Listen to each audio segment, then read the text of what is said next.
важности и значимости вакцинации от полиомиелита говорили в Назрановской районной больнице. Полиомиелит – один из тех недугов, которые можно полностью искоренить, как это сделали в свое время с оспой. Ликвидация этой болезни спасет здоровье и жизни сотен детей по всей планете. И ни одному ребенку не придется больше ощущать боль паралича, вызванного этой болезнью, отмечает перед собравшимися Марем Аздоева. Она также озвучила тот факт, что с точки зрения ислама проводить вакцинопрофилактику не запрещено.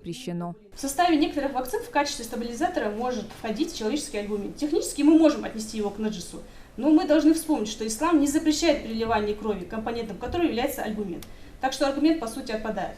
Марет Имагожева в свое время сделала прививки всем своим 4 детям, а теперь уже очередь и внуков. Она приверженец того, что это скорее необходимость, ведь каждый родитель несет ответственность за здоровье своего малыша, а потому и должен анализировать и взвешивать последствия отказа от вакцинации. Я сама сторонница того, чтобы обязательно против полиомиелита привили, потому что есть вакцина-ассоциированный полиомиелит. Боишься, когда ребенок общается с другим ребенком, и вакцинированный ребенок может заразить здорового ребенка. Поэтому я думаю, что здесь не должно быть страха. Я своим внукам говорю и родственникам, что именно от полиомиелита нужно привить, потому что если эта болезнь разовьется, лечения от этой болезни нет.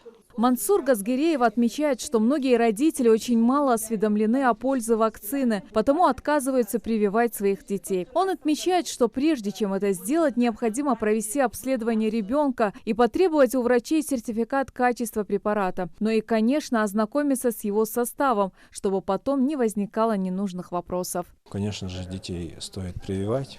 В том случае, если человек, который делает эти прививки, уверен в качественности и надежности данной прививки, то в данном случае противопоказаний нет, есть даже рекомендации сделать вовремя эти прививки.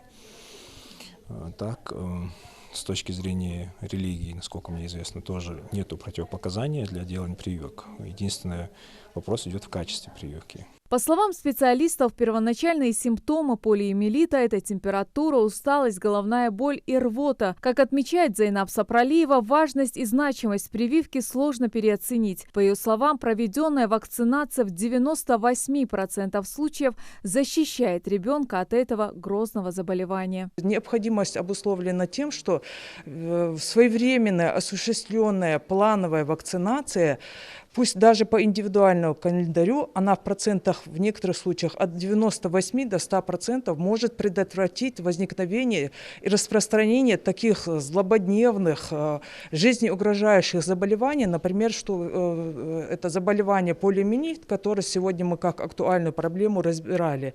По словам специалистов, многие родители отказываются делать вакцинацию своим детям, ссылаясь на то, что никакого блага эта прививка не несет. Да и религия якобы это запрещает из-за ее состава. Вакцинация необходима для того, чтобы, во-первых, чтобы сам индивидуальный человек не болел, ребенок, для защиты и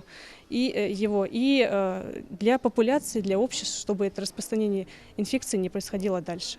Ислам никак не запрещает вакцинацию и никаких доводов, вот эти вот многие комментаторы, которые пишут, что какое-то это противостояние, вакцинация разрешена в исламе, и она необходима.